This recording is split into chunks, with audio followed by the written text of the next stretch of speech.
जो केदार नायक आमच्या एमएलए सांगता तुका प्रत्येक वेळा सांगतलो हेच्या फुडल्या 3 टर्म तर तुमकां काँग्रेस दिसतली म्हणून तेजे एकाच टर्मांनी 6 म्हयन्यांनी तिणें आपले पान बदलले आनी तो उडकी मारल्यान बीजेपीन गेलो तो जे ऑफिस केदार नायकाचें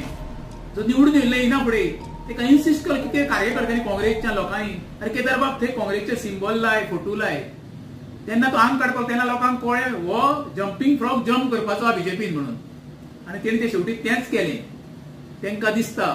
आतां ते सुखी आसा म्हणून पण जेन्ना रातचे न्हिदता पळय तेन्ना स्वप्नान तेंकां शांत महालक्ष्मी हॉलीक्रॉ आमचो खुरीस बांबोळेचो ते दर्गा सगळीं चित्रां दिसता थोड्या दिसांनी तेका दिसाय दिसतली ती आनी शेवटी एक सांगता तुका ज्या मनशांनी देवांक फटयल्या न्हू तो आयुश्यान केन्ना सुखी आसूंक शकना कित्याक हेंकां लोकांनी काँग्रेसचे आमदार निवडून दिल्ले हितूंचे म्हाका दिसता 7 तरी आमदार स्वप्नांचो विचार